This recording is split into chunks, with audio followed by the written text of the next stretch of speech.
The golden spiral is a line that grows out from its starting point, curving round and round at an exponential rate. Mathematically, it is always a proportional ratio, no matter how small it is or how big it grows. Because of this, it provides a perfect aesthetic to model artwork after, hence the name, the golden spiral. Before any artwork was done or any math was calculated, however, the golden spiral existed organically, in nature. It can be seen, for example, in shells, in seeds on sunflowers, in various types of leaves, in the formation of galaxies, and even in the human fetus. The golden spiral is something we live with every day, perhaps without even noticing it.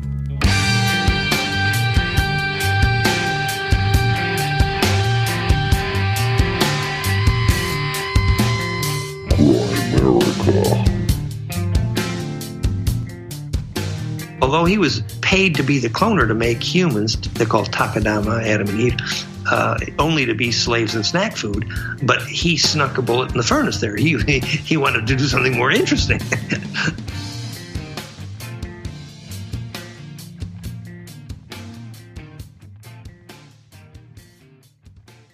Okay, guys, welcome back to the Grimerica Show. Hope you had a Merry Christmas. We are going to be chatting with Dan Winter a little bit later about the science of consciousness and crazy tech, all sorts of fun stuff. This is a great chat. Plasma healing devices and gravity and all sorts of great stuff. This was a fun one for sure. Saturday afternoon. Well, I guess it was Saturday evening for him. And we got Michael back with us again. Yeah. If you haven't figured out, we recorded both these intros the same night. Anyway, first, as always, Graham Slippery When Wet Dunlop. How's it going, buddy? Hey, good, buddy. How are you? Good. Good. This was a fun one, too. Dan Winter was recommended by a bunch of listeners and a bunch of my personal friends here in Calgary. Just shout out to Stefan and Steven, who both were telling me. Is that the same person? No, two different people. Tell me to have Dan on, and it was great. It was fun, yeah. I thought maybe there was one guy with a French alter personality. No. So, yeah, it was a good one. Yeah, it was a fun one. It's a long one? Was it a long one? I think it was pretty long, yeah. Maybe an hour and a half or so. Yeah. I don't know. This will be a pretty long show. Yeah, welcome back, Michael. Yeah, thanks for having me again. It's like you never left. I know. Didn't even take my jacket off. That's right. So, this is pre-recorded, obviously, coming out right after Christmas. Last show of the year. Yep. We were just talking about social media and stuff and getting off the grid. And sometimes you just want to go meditate and not pay attention to everything. Especially a week like this, where the world seems to be falling apart. And here we are considering starting a different type of podcast as well. Which we'll plug you in. That's okay to say that, I think. To touch on it. But Michael's giving us some fake news about Facebook. Oh, and they're 50, was it 5,000? What was it again? Something like a little under 5,000 satellites. Why not 5? It's like 4,700 or something. 4,700 satellites. Wow. That'll put Wi-Fi to the planet. So does that make... They were supposed to launch the Africa one first, I guess, like 3 months ago or something, and it blew up on takeoff. Yeah. Who's launching them? SpaceX? Details, man. You'd have to look it up. Elon. You shouldn't believe anything anybody says and go look it up. If you think it's an interesting idea, type it in, right? But imagine for Facebook to type it into Bing. Should you type it into Google or Bing? Mm-hmm. Sometimes I consider going to Bing. Yeah, that's probably not a bad idea. But I mean, imagine if Facebook wants to get the last 2 or 3 billion, besides the people like me that don't actually have them. But just imagine I think Facebook must be seeing their numbers decline right now. Wi-Fi all over the planet, and all of a sudden, boom! Imagine the billions of people that would be on it and connected. I wonder what that'll do to the bees. What I understand, yeah. It's like up to 500,000 or something drones will be allowed. Like under 500 feet, I think is what it is. Amazon just delivered a package between 200 in and UK, 500 feet would be, so there will be 500,000 drones allowed where across the planet, everywhere. That's and those will Amazon. all be controlled. Most of them, most of them is going to be Amazon. And those will be controlled by those Wi-Fi satellites. That's how they will operate. That's most of them will be Amazon. That really is like the technocratic future that we're heading towards, really. Eh? I mean, It's as fast as possible, before. they're hoping. Really? Like, 3 months ago, it blew up on launch. Now they're trying to just go global with it. In some ways, because they need to launch it. The drones are ready. Do you want that? They just need the Wi-Fi up there. Makes it easier for me to go off grid if I have Wi-Fi. Not gonna lie. Well, then you're not off grid. Unless you're just talking about the electricity grid. I just want to have my own little nuke out in the back 40, powering my shit. Size of, I don't know, maybe like the size of a little Volkswagen Bug parked in a cave, giving me power and my family for the next couple of 1,000 years. Yeah. My own broadband tower so I can do the show. Really? Are you going to get Well, I need something to pay the property tax. Are you going to get a license from the government to farm? No, I'm an Indian. To farm the nuclear energy? Well, that's the thing. You can't tell them. But something tells me it wouldn't be that hard to sneak a nuke into Canada. Well, you have a lake right here, so there you got the water to cool it, right? No, I think nowadays you can I think the tech's pretty far along for those little things. Can you just go solar and wind and scrap the nuke idea? Like, do you need that much energy, or can you just get by with a little bit of... No, I could get by with wind. What are you wind, trying to sure. power with a nuclear generator? Well, solar won't do it. Solar's not going to do it. Maybe wind. I did read something the other day, that new little device, that new little thing that is supposed to be able to power a house. But that looked interesting. Around here, too, it's so fucking windy all the time. It totally. would probably work well. Mm-hmm. If you get to where you're selling power back to the grid or something like that. Mm-hmm. Sure, I could do wind with some batteries. But I guess wind never goes out either, right? It's good to have the nuke, though, as a backup. A little backyard nuke, 50 grand. 50 grand well spent. So what's this? Perfect. I don't understand the whole drone thing. Like, I'll need the nuke to power the replicator. So that you can replicate your own food instead of killing animals? Is that what you're saying? Then I could just the kill full animals. Nutritious value of the food. If it worked, sure. Yeah, like a 3D printer for food, basically. Oh, they have them. You haven't seen that for like burger places? They have this robot thing where you can order like a gourmet burger.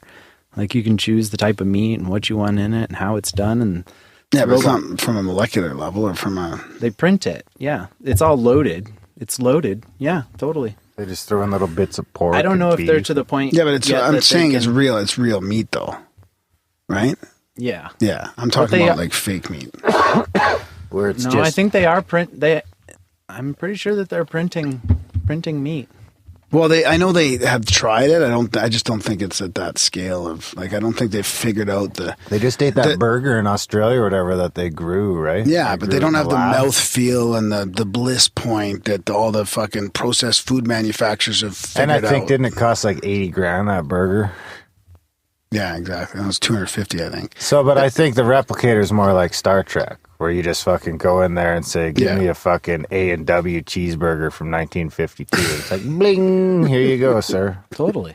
And just give me some fucking Blue Dream with a side of fucking Kush for later. How did I know you're going to say Kush? Because everyone says Kush. Do they? Everything's Kush nowadays. Really? I don't know that. How am I supposed to know that? I'm not even involved in that whole thing. Probably a closet fucking dealer.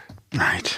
So you're always wearing that green shirt. So Mr. Green Thumb. I want to go back to this drone thing. I don't understand the whole Amazon just delivered $1 million. I think it was like 500,000. Amazon. But what is this? Is this a regulatory? Yeah, the FCC approved it. FCC or FAA? FAA. FAA. So we're talking about like saying that globally we're only going to allow 500 million drones to fly under. $500,000. 500,000. And I don't understand why. Like how for Amazon's going to deliver parcels now. Yeah, doing things. But they're going to limit it because it doesn't make sense that they would do it globally. Like, shouldn't it be limited to like a square mile? Square probably kilometer? That is too. Yeah, it's probably it's all going to be regulated. There's not going to be a little drone carrying your Amazon package over the Atlantic Ocean, if that's what you mean. No, I don't mean that at all. He gets caught in a storm. You just picture it. We could make a movie about this poor little drone that gets lost. So maybe we'll have Paul Moeller and his flying cars in. Do you remember that episode? Yeah, that's what he was saying. That was the legislation he was hoping for. Yeah. because he said that his car could fall under that same shit. He said if they opened up the airspace to drones, then his car could fly through it. Really? Yeah. Oh. Funny how you remember that. I don't Except it might be different where the... Oh, no, I guess you're not steering the car anyway, right? Are you steering that car? I think it's all auto. I think you can. Plowing through drones. Yeah. What do you think about this Uber starting to push the envelope on the self-driving cars? Exactly. That's what they should be doing. Really? Totally. Yeah, I got to say, I'm on board with the self-driving car, too. Like, I think you're always going to have people who are fighting it, but when they perfect it, I mean... I've personally lost family to fucking car accidents. I mean, that's the one thing that's totally the same as fucking heart attacks and cancer. Everyone knows someone that died in a car accident. If you can make that go away, or several, and not only that, make it so that I can be more productive. You know, imagine if my truck's driving itself around Calgary and I can be firing off emails and shit. I could be doing payroll, so I don't have to fucking cram it all into a Monday morning. You know, you can get to the point. Think of what you could do if you could do the show notes just on one day on your way home from work. On your way to and from work. Yeah. Or, I get that. I mean, that's why I know that's why trucks. I would, that's why if I had an opportunity to take transit, I would be more inclined to do that because then I could just chill out and do whatever. Right. Yeah. But I do enjoy driving though. That's the thing. I mean, it sucks to people who have those jobs. That's where I think it gets tricky with, I mean, I know there's a ton of people that are anti-fucking universal basic income and shit like that, but, I mean, when you get to the point that now trucks can drive themselves even. Yeah. I mean, there's got to be, at some point, there's got to be where the people that are using robotics and things like this, you know, at some point, once they've paid off that work, or I don't know how you do it. I mean, it's a slippery slope, and I'm glad I'm not the person who has to figure out how to do it.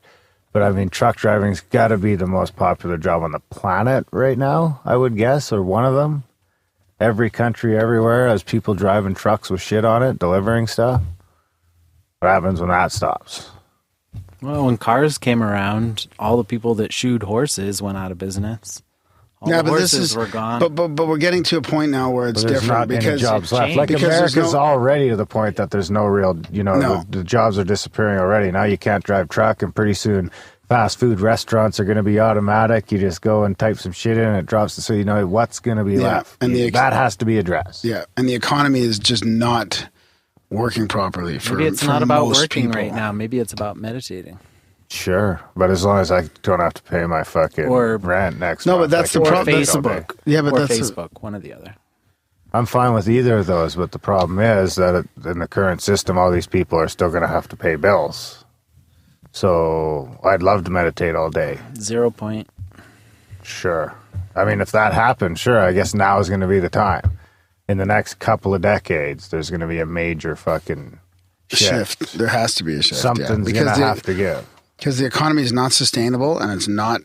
People can't make it by, barely make it by right now. And everything will be automatic. It's not getting any better. No. But like costs have constantly gone up, and the wages. I don't want to get too into that here, but I will say I am pro self-driving car. Yeah. Well, what if we quit looking at the shit as it falls apart and started collectively imagining what we want it to be? Imagine if you could harness the energy of all the people watching TV right now mindlessly ingesting garbage. And I mean, isn't it just a matter of being able to harness energy in general? I mean, what if you're riding your bike in the gym? Why can't you just harness that energy? Like, that's part of the major problem. Like, that's one of the breakthroughs that really won't be long from now, and it probably one of the most important ones is just being able to store energy, right? Like you should be able to put any energy into a device. Like pedal your bike in the gym or like maybe it was whatever. Attention is what I was meaning to say. Yeah, that kind of energy. Like from what those people are focusing on currently at this moment, if you could focus it just for an hour towards one thing, if everybody collectively looked towards one thing for an hour, could you imagine what could be created if you believe in that kind of thing? Yeah. Whew. Well, Dan Winter talks about the bliss, the science behind the bliss, right? And that your thoughts and your bliss, that is an energy, right? And if you could harness that, it would change things, right? Mm-hmm. I believe that. Well, that's what meditation's all about. It's the law of attraction. To focus your mind so that you can then purify your mind so that you can more effectively use your mind. Yeah. That's what meditation should be all about. Yeah. As far as I'm concerned. Yeah. Do you have any stories about that? Oh, You're going to have some stories for us. But I got some listener emails we can get into for now. Yeah. Jingle worthy? Sure. We got a lucid dreaming and a synchro and whatever you want. I haven't played the lucid dreaming jingle in a while. Where'd it go? I did find here where the SpaceX rocket. Oops. Sorry. Continue. I can replay it. Well, it's just where the SpaceX rocket is what blew up, and it was carrying this payload. Facebook was going to bring internet access to remote villages in Africa, the Middle East, and Europe. The operation was involved in French satellite firm EUTELSAT. So Eutelsat Communications. Interesting. And that was September, I think it's September. Can't trust Elon. Beginning of September. Oh, was that the one that wasn't the one that got Was that the one buzzed that by looked the like orb, was it? Like it got hit Oh, by really? something? Like a UFO? That was crazy. Maybe. And then Elon started getting all negative against AI, which is interesting. I didn't know all the conspiracy. Neither do I, just know that. Oh. All right, I suppose that. That was after, I think. So can you just so that you don't get in trouble about fake news, can you just say like, okay, Speculate. right now I'm we're going speculating. to everything we say from now, if anybody's listening, might not be true. Oh, yeah, that's when you just... Might not you be can true. say speculating. And then Yeah, you're for safe. sure.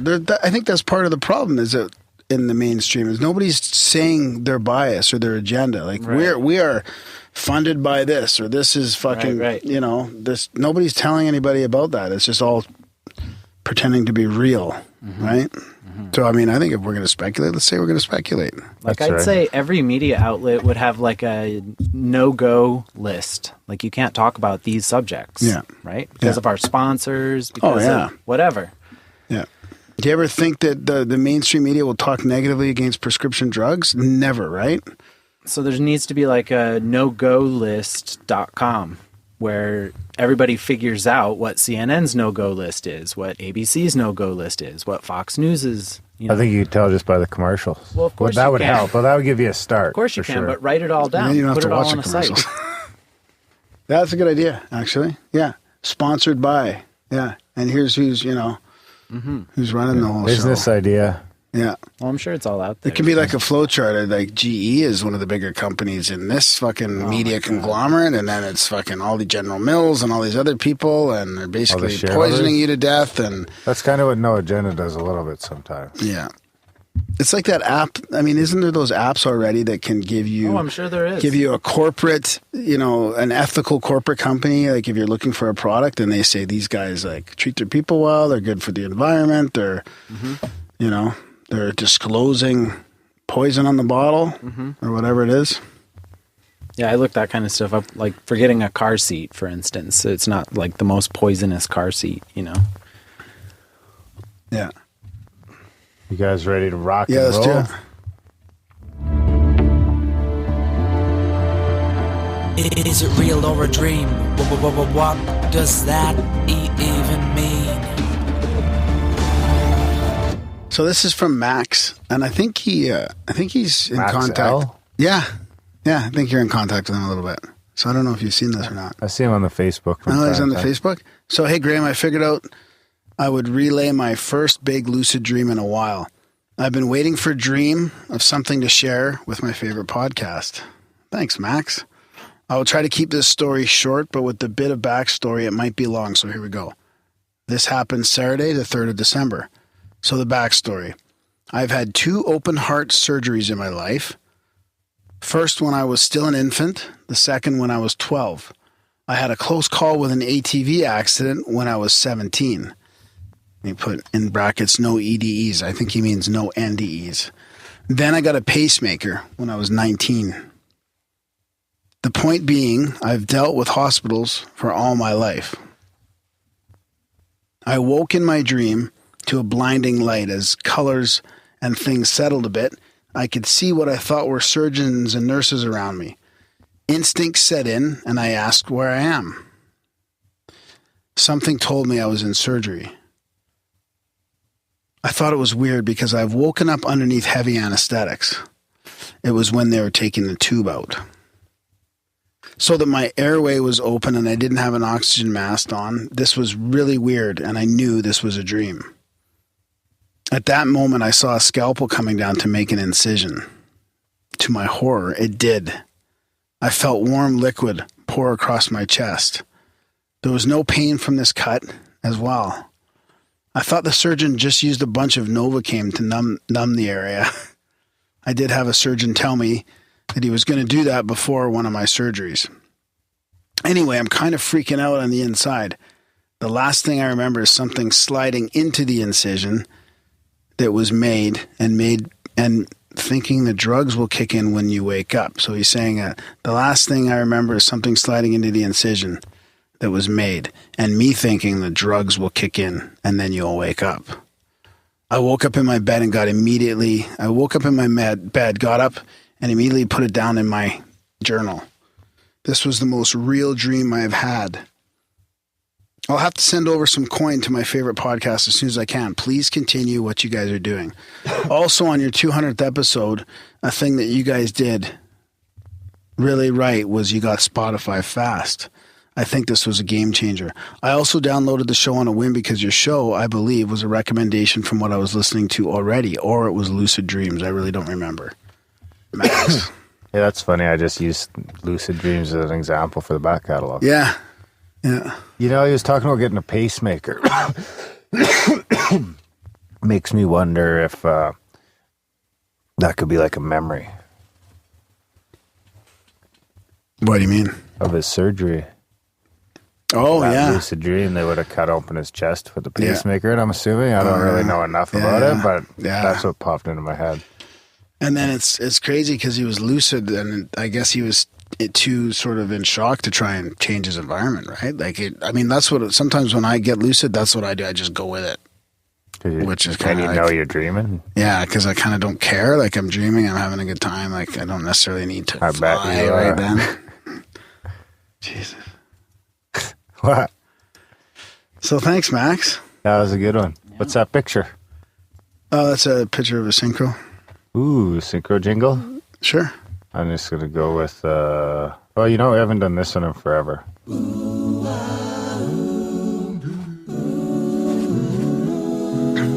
Synchronicity, it's time for another installment of the Canadian. It's a little long, this one. Yeah, you can just slow it down a little bit, yeah. So this is from Rachel. She calls it a synchros and a weird matrixy thing. So, hey, Graham and Darren, love the show. Stumbled upon it a few months ago and glad that I did. I will be donating for sure.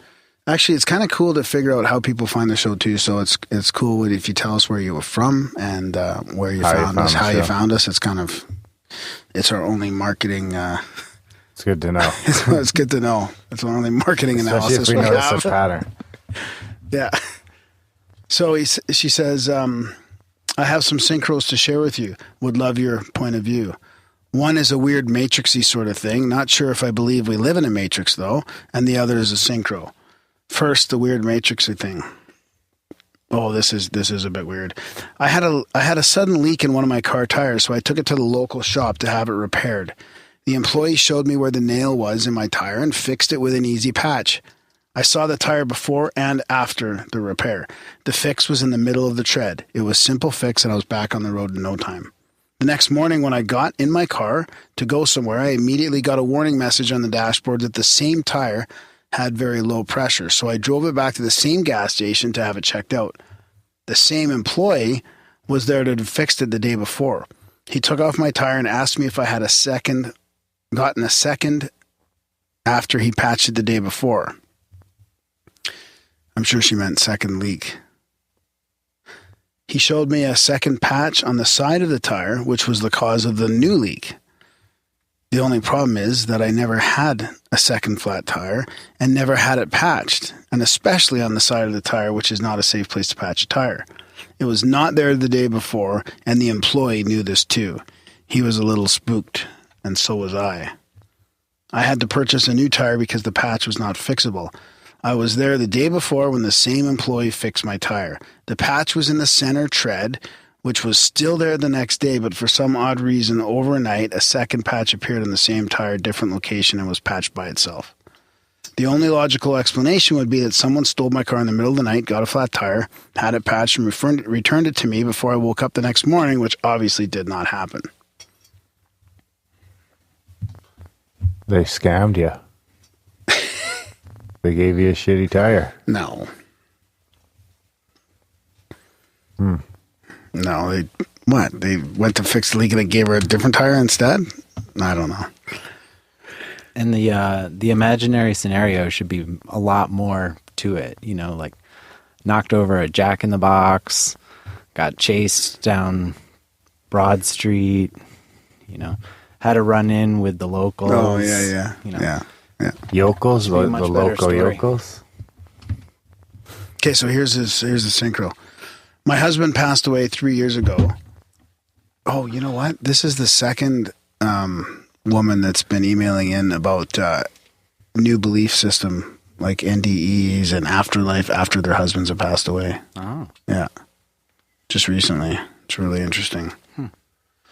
And they're just open. They probably don't have anybody to talk to about it, right? It's like, hey, my husband passed away and I sort of believe in afterlife now, and there's been some sort of communication or some sort of epiphany or synchronicities or whatever. And, they feel like they can share it on the show. So thanks. Yeah, absolutely.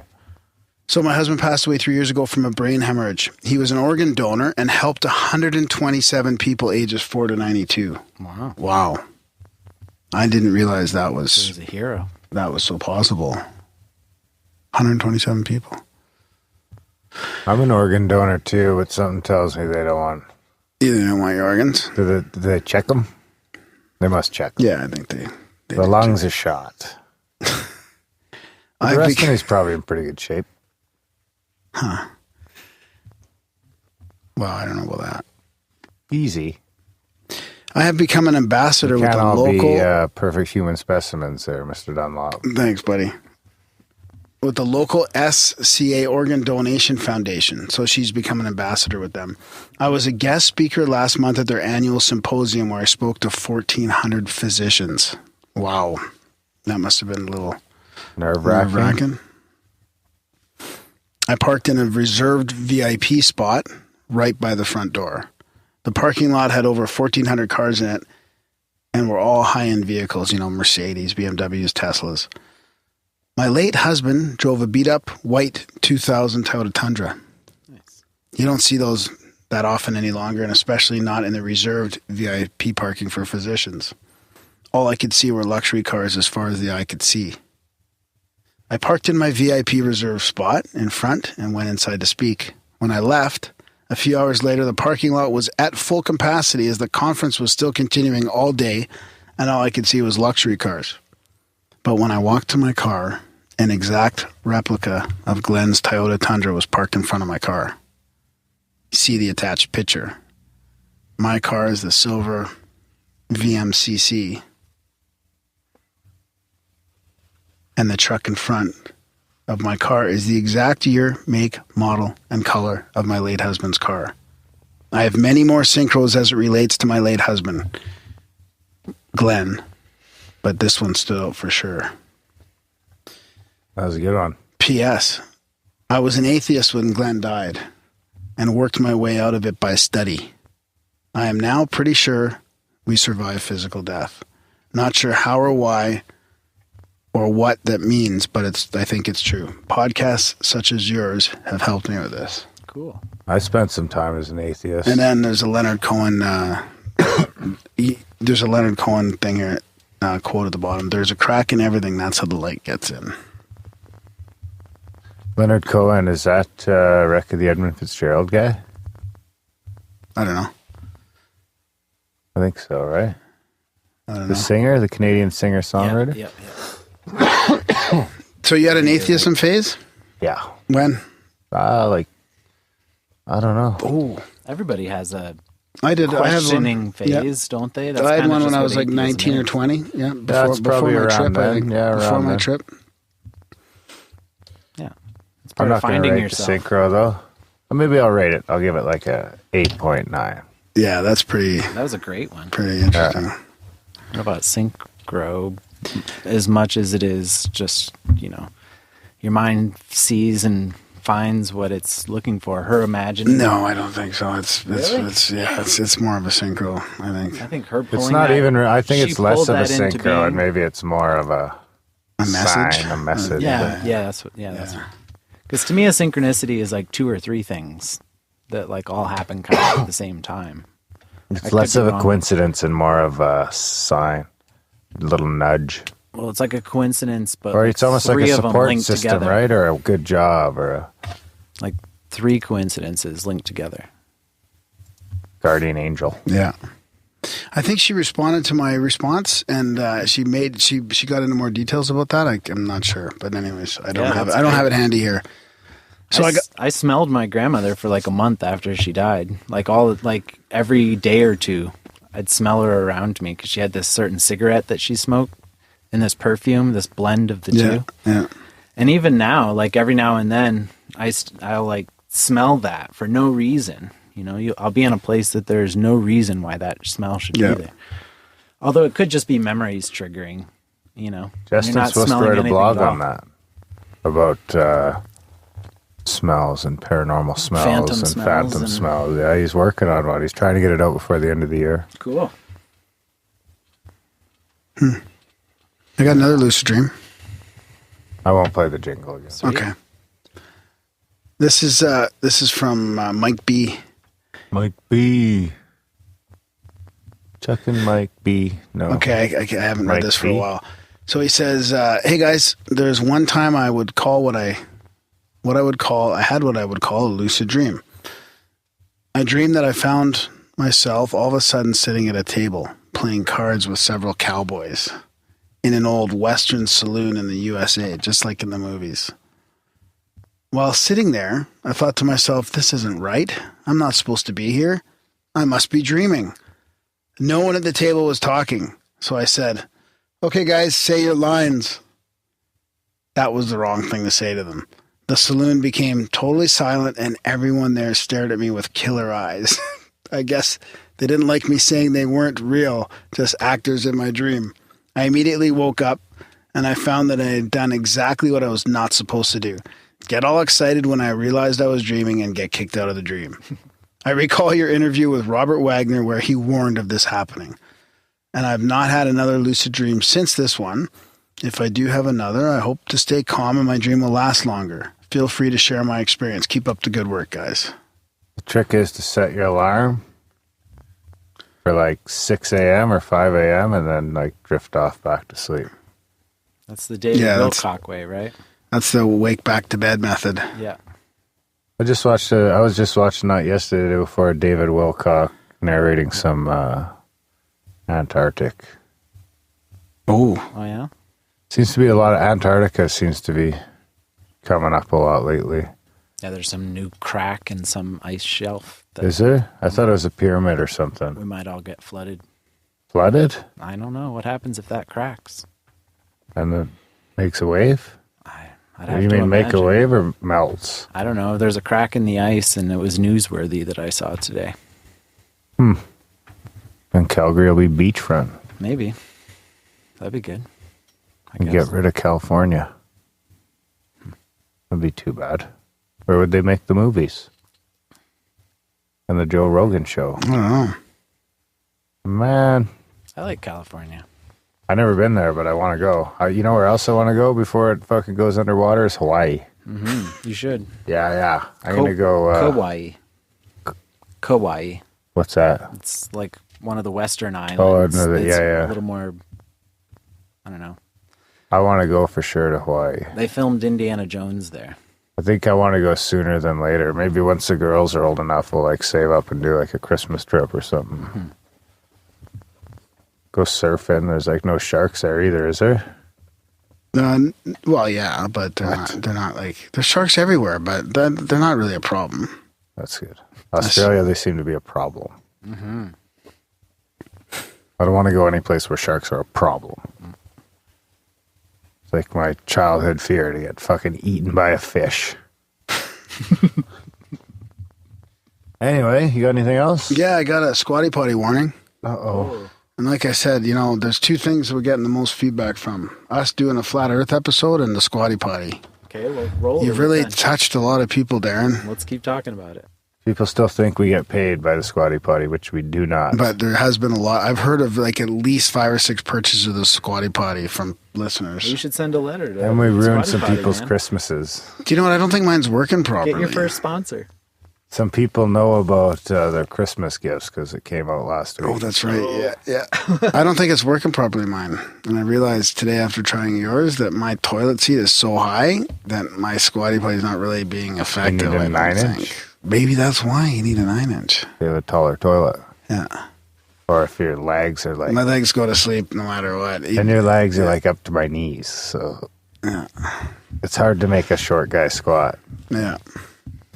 So he says... You might need a 12-inch. You might have to put some books on there, too. Yeah. Like That's where you could store your books that you read in the toilet. Perfect. Hey, Darren and Graham. This is from Ryan. Oh, I know what this is. Okay. I'm slowly but surely catching up on all your old episodes. A couple weeks ago, I heard the one where Darren was shilling for the squatty potty, so I ordered my own from Amazon.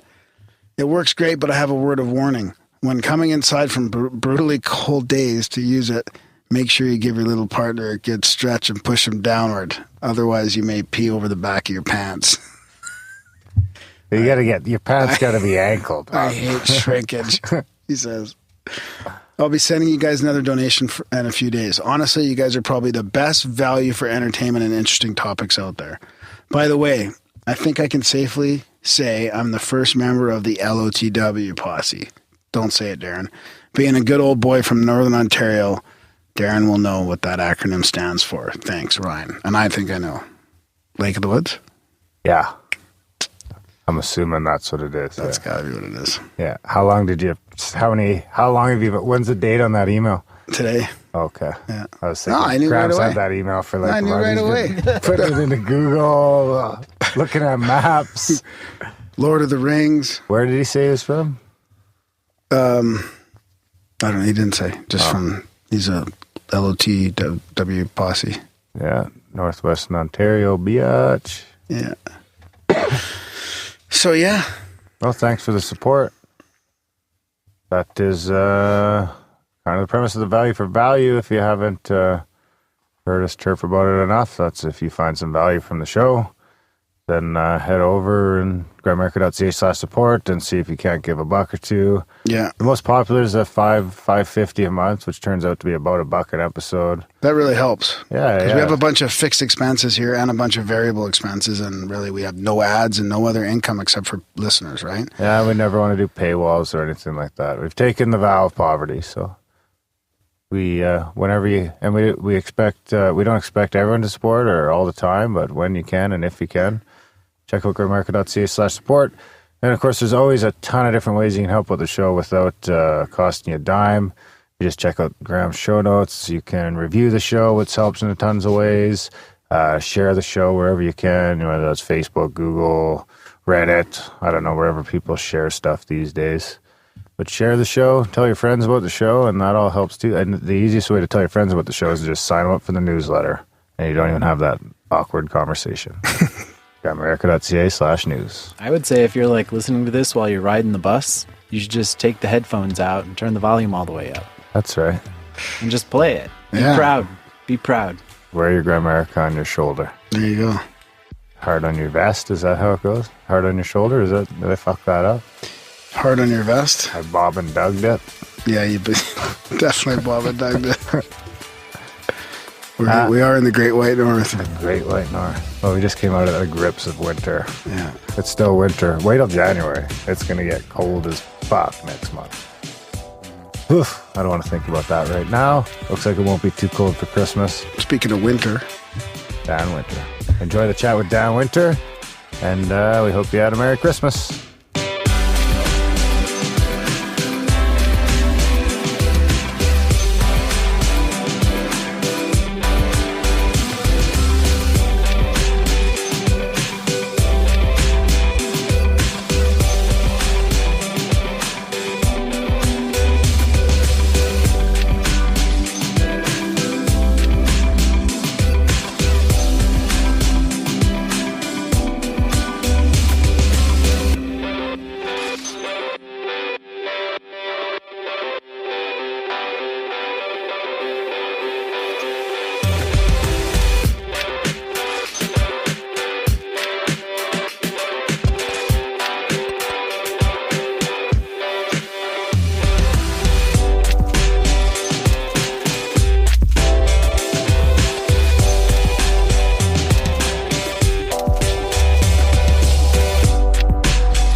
right, tonight we're excited to have Dan Winter with us. He comes highly recommended from some local friends and a bunch of our listeners.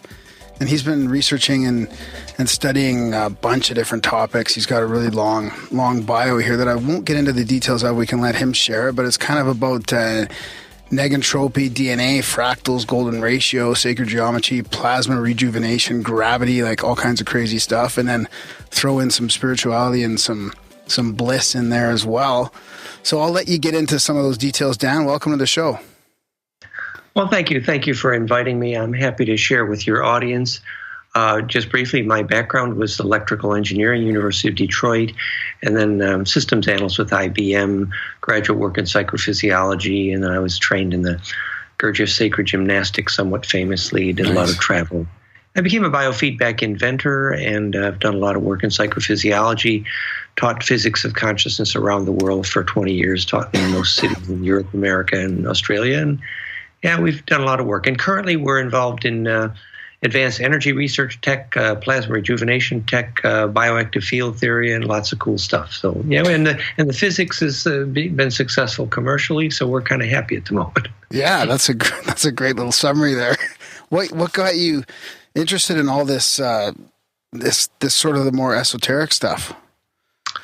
Well, that's very good. I guess I was studying psychophysiology in graduate school and looking at the physics of emotion. You know, we were showing Playboy magazine pictures while guys were on the polygraph measuring their GSR, and the rate in which emotion was turned into electricity was faster than transistors. And so the physics of emotion is how we started. In that graduate program with Albert Axe, University of Detroit, we were the first to discriminate fear and anger in pure electrical terms. So the electrical nature of the emotion was the beginning there. And then, of course, I then went to the IBM training school in Chicago, and my teacher there was into Gurdjieff and sacred gymnastic. And then in the Gurdjieff school in West Virginia, I began to have intense bliss and kundalini experiences. And rather than call that insanity, I decided to understand it in terms of electrical terms and, physics of consciousness. Yes, that's my field. That's fascinating. And that's been a while then, like a couple decades since you've been into that? Are you making me sound young or old here? I was born at a very early age, and my brother was an only child. So we know. Yes, I was born in the 50s, and I was actually worked with Buckminster Fuller and Arthur Young and Ben Bentoff and a lot of those guys personally. Wow. And so I was taught by the best of the generation, actually. I had the best schools. I was very fortunate. Does the physics of consciousness require consciousness to be physical? Well, it was a way. In those days, we had physics of consciousness symposia originally with Bill Tiller, Arthur Young, and Bentoff was at MIT, Harvard. We had conferences, and also University of Toronto. Marcel Vogel was with us there. And so physics of consciousness, and I was sort of the whiz kid. I guess you'd call it the Forrest Gump of that generation. And so physics of consciousness was a way of talking about, the nature of consciousness using pretentious physics. I mean, we really wanted to use a rigorous physics. And in the end, today, I believe we have. Did it take it seems to me like we took a skeptical turn there, though. Like you guys seemed to be open at those levels of university back then, and then it seems like it's opening up again now, but it seems like it was sort of clamped down for a decade or two there. It's true. I think it was sort of the in thing in those days to really be, Bill Tiller, he was material science, Stanford University, and yet his book Conscious Acts of Creation, and he was a good buddy at the time. And so studying consciousness, Fred Wolf was with us for some of them, Ralph Abraham, we had fun with all those guys. And so it was a bit of the in thing, whereas later, you're right, I think it wasn't so fashionable. So, and I had the advantage, very fortunate, because I really had, as an electrical engineering background, to look at these things. And so, when I began to have intense Kundalini symptoms, I understood the electrical And I was adopted by Bentoff, who wrote the book on it. I worked in his lab with him on the physics of Kundalini, stalking the wild pendulum in Boston. Wow. Do you think it's a coincidence that this kind of open idea sharing and research kind of popped up at the same time as the resurgence of psychedelics? Do you think that played any role in opening up these ideas to different people? I know many people have talked about that, and it's been suggested that opening was in part availability of psychedelics. And that's a two-sided coin, of course, because the upside was that you had some opening in the aura. The downside was that the aura became leaky, and there's all kinds of astral hygiene issues. I remember myself in graduate school. I think we actually tested that. I was having intense sort of Kundalini experience, so I didn't. But I did, one tiny little piece of LSD actually as a kind of a laboratory test, and in fact, understood what that meant, and also how the holes in the aura result as well. Wow, that's fascinating. Can you go into how those holes in the aura result? Well, I mean, and that would be the psilocybin, and I assume would be the same idea. The measurement is from Korotkov's GDV. That's where we actually did that work, and I worked with Korotkov in many countries who invented the GDV, gas discharge visualization. Mm-hmm. Now bio-well.eu, and we're using that now with the Therify plasma system as well. But he measured the fact that yes, your aura gets more porous with astral hygiene problems like recreational drugs. Now, so we don't, when we say talk to your teenagers and advise them recreational drugs, instead it's make a measurement and see if your aura in fact has got holes in it. And the physics appears to be that the centripetal force has to be self-initiated to retain symmetry. Wow, I think I also... So would that mean you would be more susceptible to different things?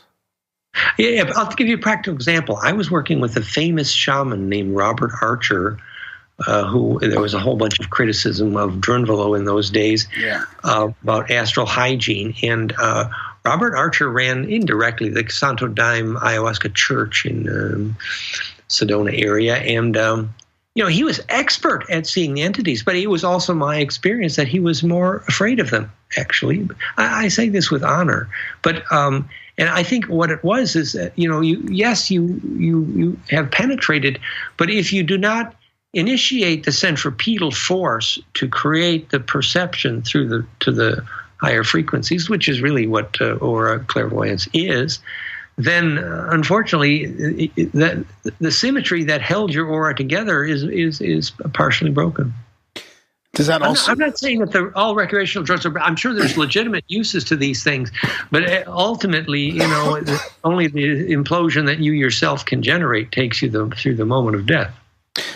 That also seems to get into some of the other stuff I was listening to of yours, which is like the spin in genetic material and maybe how GMOs break that chain. Is that a similar concept that you're talking about?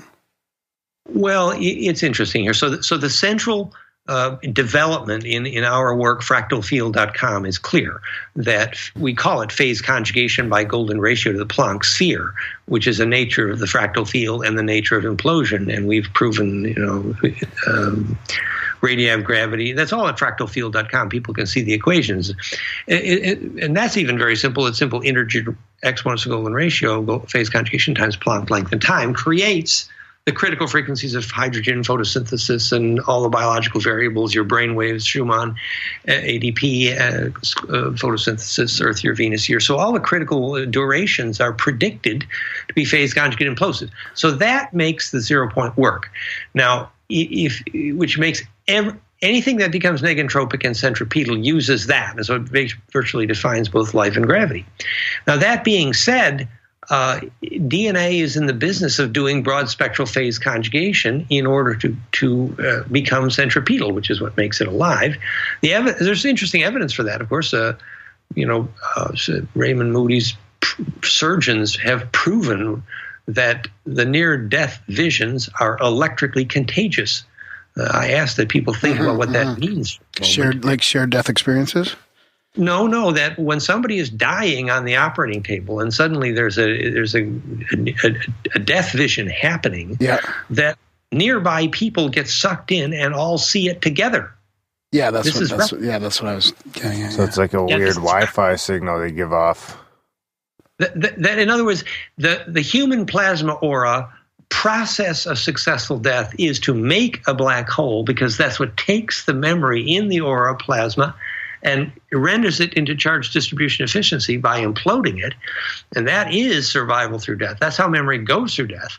And DNA, that's the business DNA is in, of creating that implosive charge distribution so you can enter what's called ancestral memory of the collective unconscious at the moment of death, for example. And all of that requires a very specific, electrical hygiene for DNA. And we can understand how DNA does that very specifically, because, all that article's at goldenmean.info/DNA manifesto. Yeah, Dan, I meant to mention your websites at the beginning, so feel free to throw those out there. And I'll put them in the show notes as well, so everybody knows, because there's a whole handful of websites that contain all your research, right? Yeah, the main index is fractalfield.com and goldenmean.info. So do you think the aura expands almost like a star does before it dies? Do you think the aura of a dying person somehow expands, and anyone that gets caught up in that bubble is a part of it? And actually, I think the opposite, that centripetal force always precedes centrifugal force, because you had to implode to make the radiance symmetrical enough to be sustainable. So that's why you go through that black hole at the moment of death, quite literally. And the sequence of visions seen by near-death experiences mapped geometrically in great detail, the Heinrich-Kluwe form constants, lattice, cobweb, tunnel, spiral. This is the map people see when they die. And we know exactly electrically why, because that's the DNA braid operations doing implosion, charge implosion.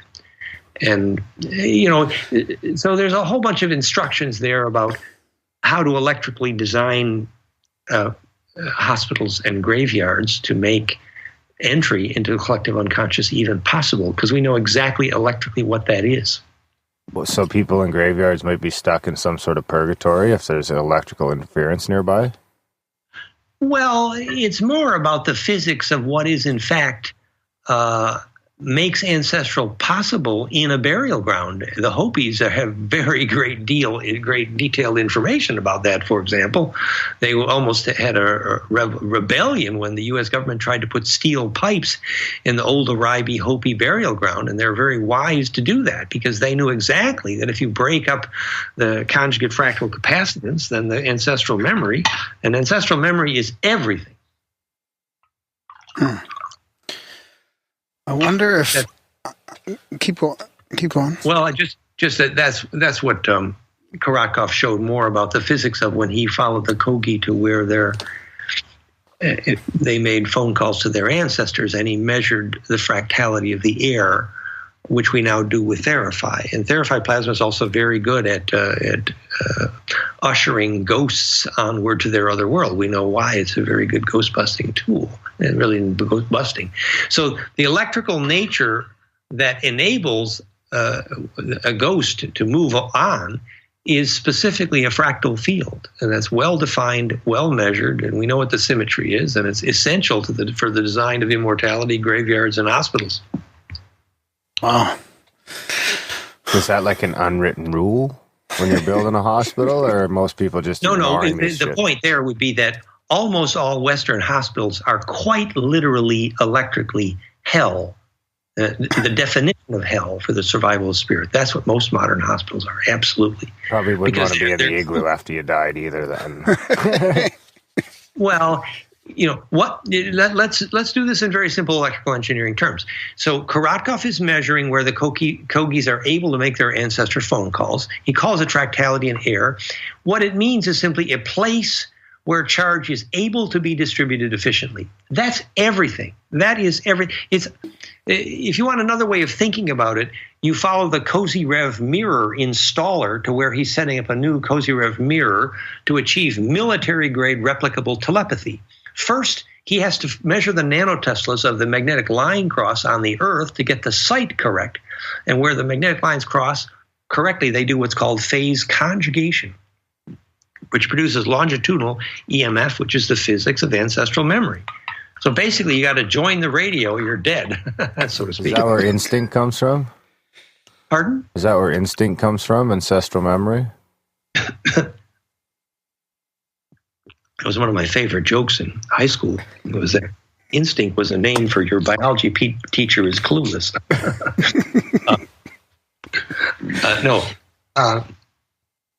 Clearly, the charge or plasma field of the aura retains an information density, and that is available only under very specific electrical terms. Excuse me one sec. Think of a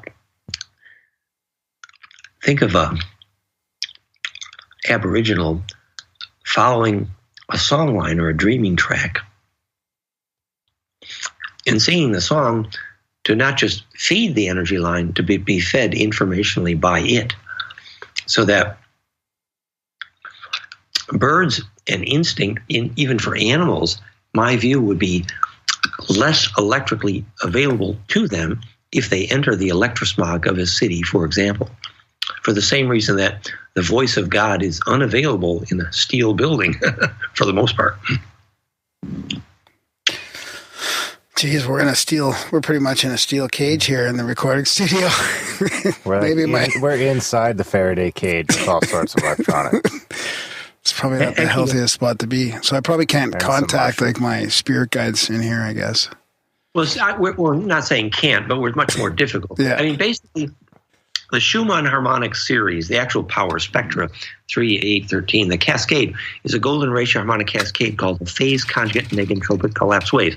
And those exact idealized frequencies are the precise brainwaves frequencies that create peak perception, bliss, and phone calls to ancestors. So those harmonics, the weak Schumann harmonic series, is relatively available in a biologic architecture and relatively unavailable in a steel or aluminum building with electrosmog. Wow. So it isn't charge isolation that you need, it's perfected charge embedding. Wow. Oh, geez, I wonder if we should back up a little bit to your discovery of like the phase conjugation and the golden mean, and if you could break that down a little bit so people understand how. Yeah, thank you. That's kind of the basic science here. So let's see if we can do that very slowly. So first, everyone agrees that the universe has a musical key signature.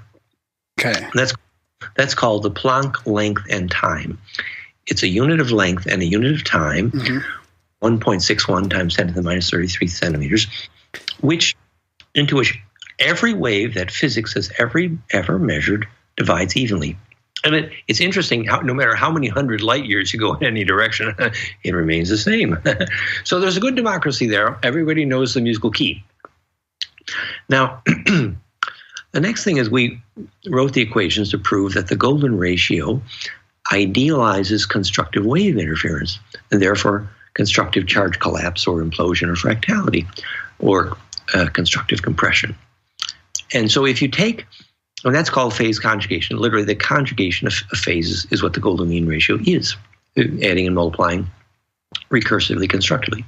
So you take the golden mean ratio, integer powers of golden ratio times the Planck length and time. I wrote new equations to prove that predicts 3 exact radii of hydrogen and the duration of the wavelength of adenosine diphosphate, the universal musical key signature cell metabolism, ADP. It predicts the exact only 2 frequencies that motorize photosynthesis, which literally phase conjugate negantropic. It's called phase conjugate negantropic charge collapse. Right. Another life. It also predicts the harmonics of the sacrocranial pump, of the brainwaves of bliss, of the Schumann harmonic series, the duration of the Earth year, the Venus year, the duration of precession, and the duration of the galactic year are almost all exactly predicted by my new equation. So that's how waves get together to implode, collapse. And it is the reason gravity exists, color exists, perception exists, life exists, and consciousness exists. That frequency signature.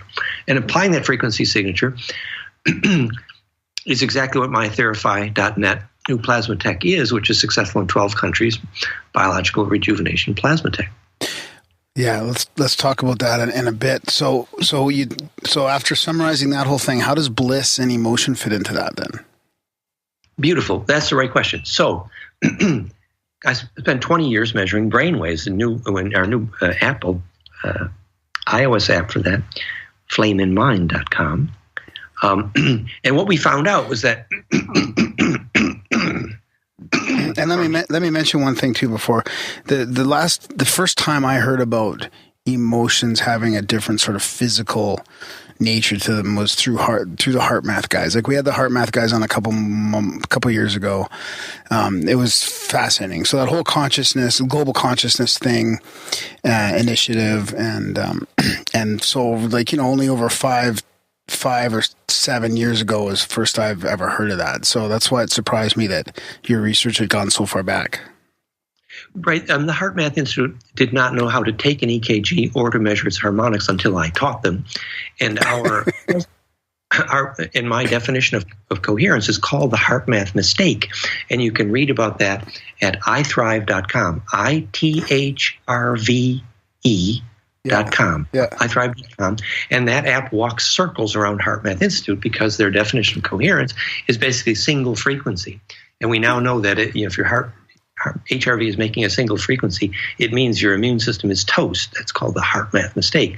Whereas instead, we measure coherence with what's called harmonic inclusiveness, which basically is fractality in the heart, which is the opposite of the Heart Math definition of coherence. And that was originally developed by Irving Dardick, famously in his book Making Waves, where he showed that Olympic athletes were having record numbers of heart attacks by getting single frequency in their heart. Whereas if they got harmonic inclusiveness in the heart, which defines viability, not just in the heart, but in any living thing, the lifespan is predicted by harmonic inclusiveness, which is equivalent to fractality. So to measure harmonic inclusiveness, I'm credited in the literature with inventing the word heart coherence because I developed the mathematics to do that, which is a second and third order power spectrum called perception. So there's a lot to that story. Yeah, okay. But the point is that, yes, we do have a lot of background in the measurement of heart coherence. So we were at how bliss and emotion fit into your Yes, thank you. So what we showed was that the ability to have bliss or peak perception was measurable consistently by measuring golden ratio in the brainwaves. Actually, that was pioneered with Dr. Korotkov, who showed that children who were able to see without their eyes got golden ratio in their EEG, alpha to beta frequency ratio. And so I developed my first invention to do that. It was called a bliss tuner, and now it's called flameinmind.com, and you can read about it there. That will join our iThrive suite of apps, and we'll actually be able to show the 0 point in the sacrocranial pump and the heart rate variability actually phase lock with the EEG all in one app. It's going to be so gorgeous. We got three apps on the App Store now. There will be 5 when we're done. And so basically, you teach people to make golden ratio in their brainwaves. The new information, and that was, the golden ratio in the EEG was what Korotkov pioneered and we developed, and then even the mind mirror people got that in directly, even though they didn't know it was golden ratio, but their graphics showed they were doing that. But what no one knew was that, and this was our discovery, and I credit my partner Bill Donovan for this too, that the right hemisphere has to be 180 degrees out of phase to the left hemisphere, exactly like the plasma tubes in the therapy.net. And so what's happening is the right hemisphere and the left hemisphere are a golden ratio caduceus, like literally pine cones kissing noses, but for the pine cones to kiss noses accurately, they have to be 180 degrees out of phase, and that's called phase conjugation, and that makes the screw at the center implode, and that's how phase conjugate mirrors work, and it's pretty cool, because you can literally teach and measure bliss experience. And a large number of people using the therapy.net have bliss and euphoria experiences. Wow. Like self-induced, like you can give yourself a bliss experience, or you're more liable to have them in your everyday life. if you're able to relax and you're relatively well nourished, and actually more women than men in the Therify plasma anyway, it's pretty likely you can have bliss and euphoria experiences there. Actually, well, I mean, we achieve spine liquid pump entrainment called a 0 point with Therify, and that's measured with iThrive.com, but also brainwave entrainment. Remember, the spine liquid low frequencies, the physics of Kundalini, are exactly the frequencies we're feeding the plasma in the Therify, and exactly the brainwave harmonics for bliss, the alpha beta golden ratio series, is exactly the frequencies that are pumped into Therify. So the Therify is helping do that field for you. Now, I'm not saying that, technology is the way to accomplish this. I'm saying this is a mirror to learn how to do it inside yourself. Yeah. The Therify plasma lights a beautiful tornado, and by the way, it triggers clairvoyance magnificently. You know why? But always it's someone that needs to steer the tornado. Well, let's get into the Therify then, because that's definitely something that was of interest to me. Learning about all your work, and I've seen interviews with you with people in other continents working with this device. And it's provided some pain reduction, some healing potential for sure, like physically and otherwise. Let's talk about how that's working then, and then where, and if there's any around here that I can try in Calgary. Yes, we have a private center there in Calgary, and Paul, our major lab, is just halfway to Vancouver, Kelowna. So many choices we can make referrals for you guys there. Yes. Well, the website is therify.net, and there you'll also see that we're in over 12 countries with centers there already. Very successful. It's based on technology that was famous here in France called Priori, Priore, and in which the French government documented thousands of cancers were healed. Unfortunately, no one knew the physics, and so it kind of fell apart. But then when I wrote the new equation, which is on the cover of my book at fractalfield.com, and saw that was the actual frequencies they were using, the background is that, people waltzing into Tesla's lab and in the high-frequency sparks were always getting healed. And so then Lakosky picked up on that, and he was using golden ratio in a spark series. And then Priori built very expensive devices based on that. So Lakosky and Priori and Tesla and Rife, they all use the same harmonic series, and by trial and error. But then I wrote an equation to predict what those frequencies were and which ones were best. And so then I knew the physics of the principle behind it, which none of those people I mentioned had a clue what phase conjugation is, and that's the only way to understand the principle.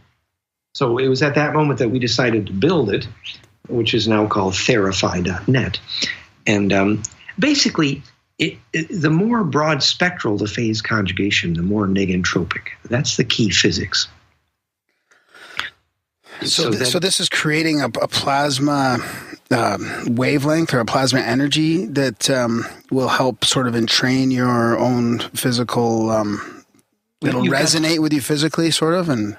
Yes, you've got two plasma tubes with noble gas under pressure called phase conjugate optics, and then you have a bifiller, precisely phase conjugate, 500,000 volt Tesla coil, dumping a complex harmonic series, starting with the equation on the cover of my book, exactly into the two opposing conjugating broad spectral plasma fields. So you're modulating the optical phase conjugation with precise phase, low frequency phase conjugation. The electronics, in Priori's day, it costs millions, literally multiple millions to build these things. Now, 20,000 or 25, something like that.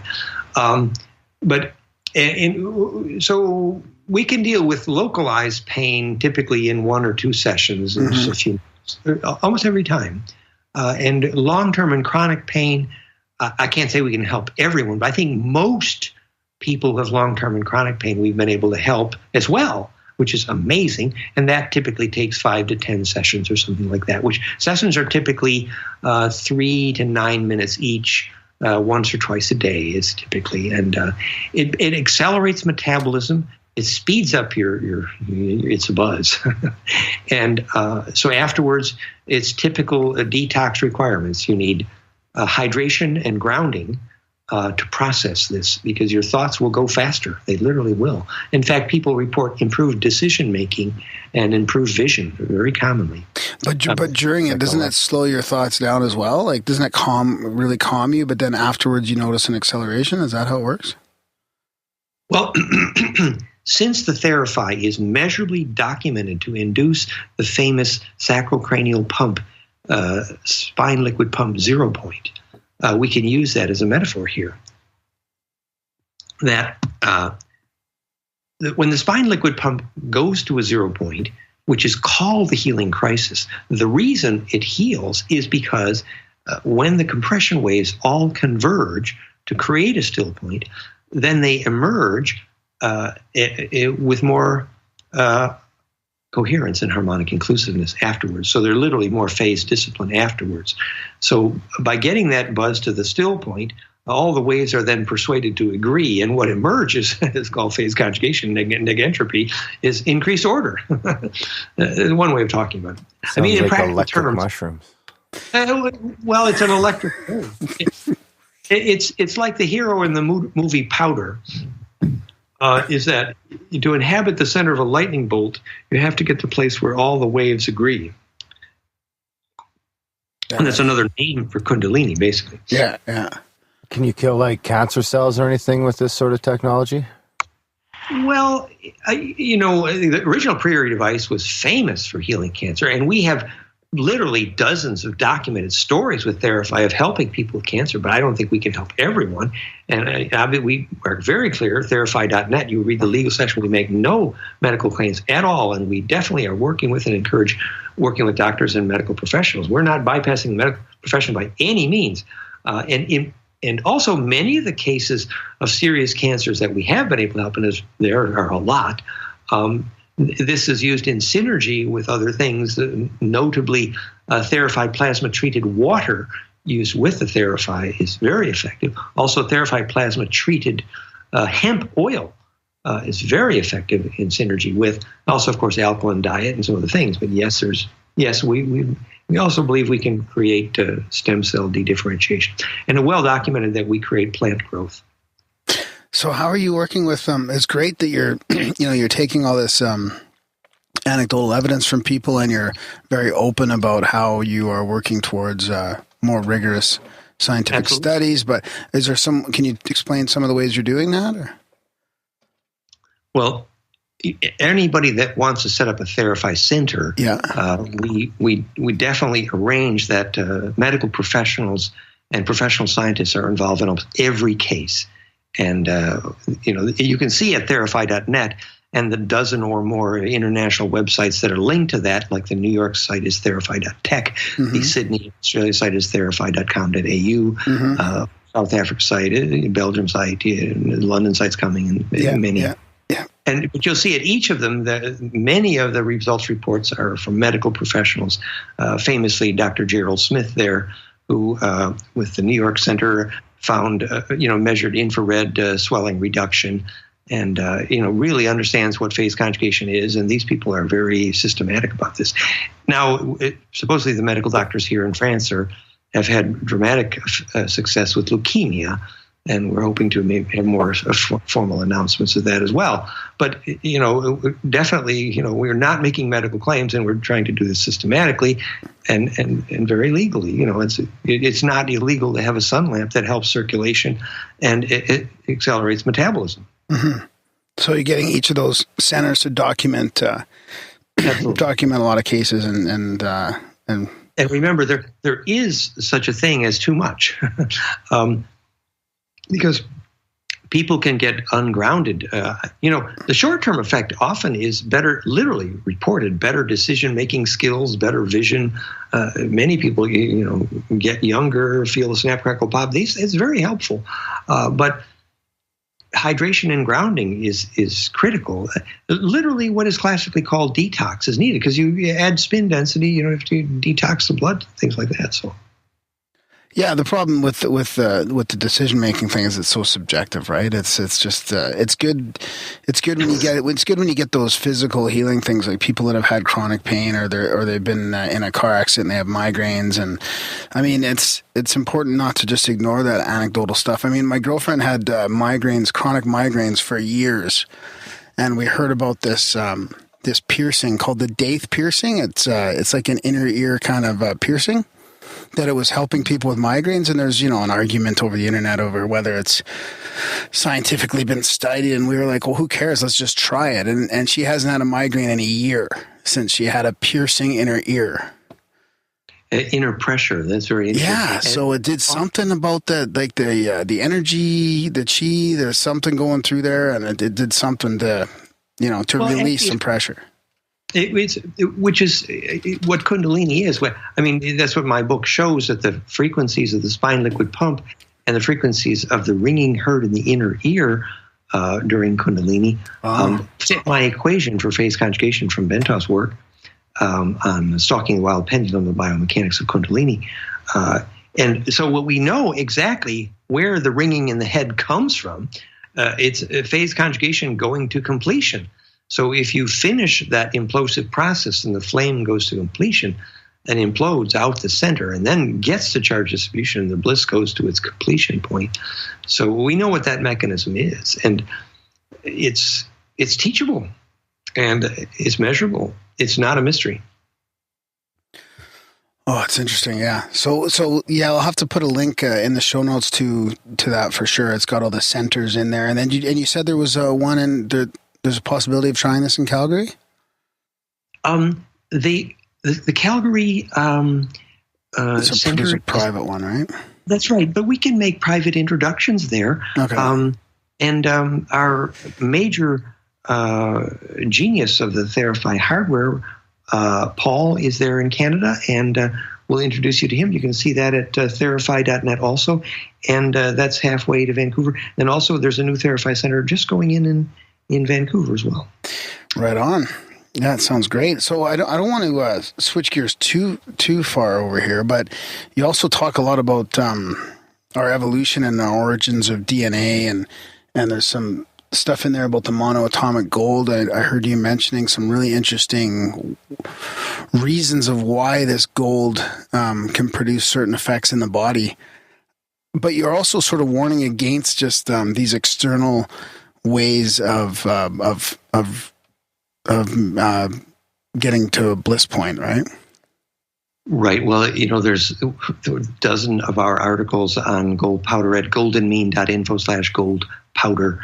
But the article about how the monoatomic materials make phase conjugation in a fractal field and therefore cold plasma is at fractalfield.com/cold plasma. And it kind of starts with my days working with Bucky Fuller, where, I learned the jitterbug, which is now called phase conjugate collapse, icosahedron octa charge collapse, which is how Buckminster fullerene phase conjugates. And although Buckminster fullerene hadn't been invented when Bucky taught me that personally. The point is, Buckminster fullerene is an example of a phase conjugate material. It's monoatomic carbon in a certain way. Well, it's stellated carbon, let's just say. It's the most studied atomic geometry in all of chemistry, probably. And it makes an implosive still point in the center, which is chemical magic. That's the point. And which introduces the idea of what monoatomic materials are. That basically, if you look at the completed outer valence electron nest of noble gases which phase conjugate and monoatomics which phase conjugate, in every case you find dodeca completed stellation. We have a modeling kit to animate that. It's a goldenmean.info/kit called the Starmother Kit, which I then proved is the radii of hydrogen. And so this creates an electric field which triggers implosive charge collapse, literally makes a 0 point, a mini black hole maker. So monoatomic materials are powerful because they're successfully triggering non-destructive charge collapse. Literally, the definition of the chem in alchemy or chemistry, which means I will raise a chem or I will raise a shem unto the Lord. I will make a black hole. The true physics of alchemy, implosive collapse. And that introduces why monoatomics are powerful, and monoatomic gold, for example, can literally trigger charge implosion in the blood. The problem was that the purely chemically derived sources are extremely dangerous, put holes in the aura, and really mess you up. I mean, David Hudson was making a big mess, actually. So would it be good to experiment with a little bit of that? Well, David Hudson's purely chemically made gold powder was very dangerous. You put holes in your aura. I think Thoth had a series of articles about how to avoid fractionation of the personality from addiction to gold powder. That's as old as Thoth. But yet, as you evolve to make more and more organically or contextually derived chemical sources of that, for example, the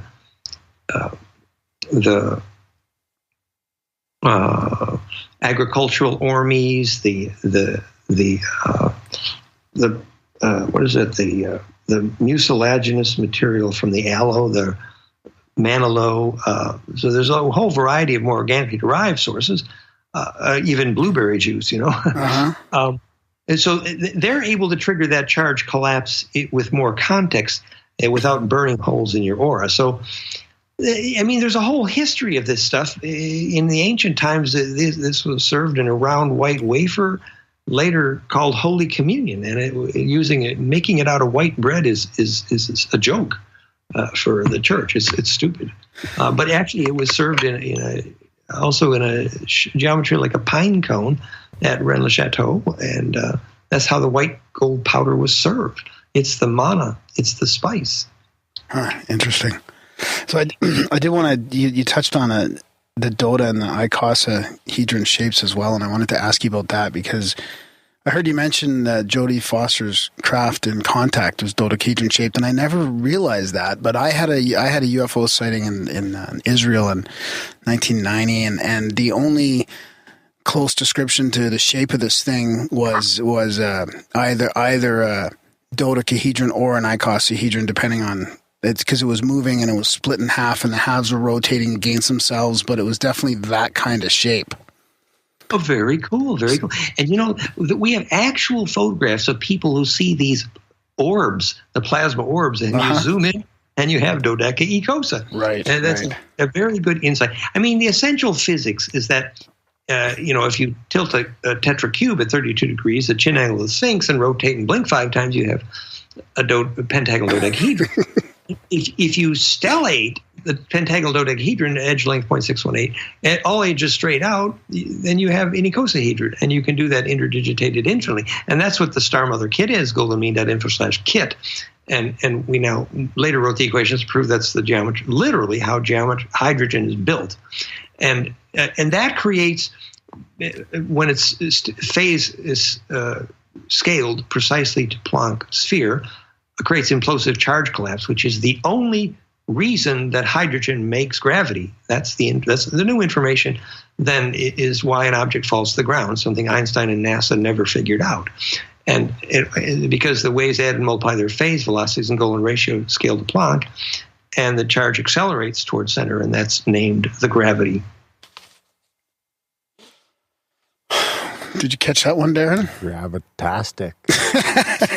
That's a tough one.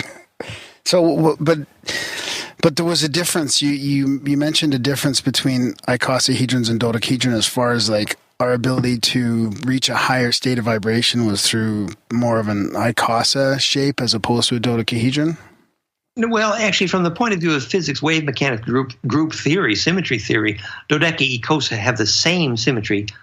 It's a 5-7 spin symmetry array. So the group theory shows the dodecaecosa are functionally the same in wave mechanics. What is different is the tetracubic. Tetracubic structures have 7 axes of spin symmetry and produce only powers of 2, called the octave, and produce maximum destructive wave interference, which are ideal for charge isolation. Hex, cube, tetra, octet. cube. They all have the same electrical function, which is charge isolation. It's not evil, but it's definitely charge isolation. Nature always uses hex structures. The witch puts a hex on you, which is to fix the spell. The opposite of that is the pent symmetry, which is dodeca-icosa, which creates only golden ratio, which creates this constructive wave interference, which then invites charge distribution, which is the opposite. Right.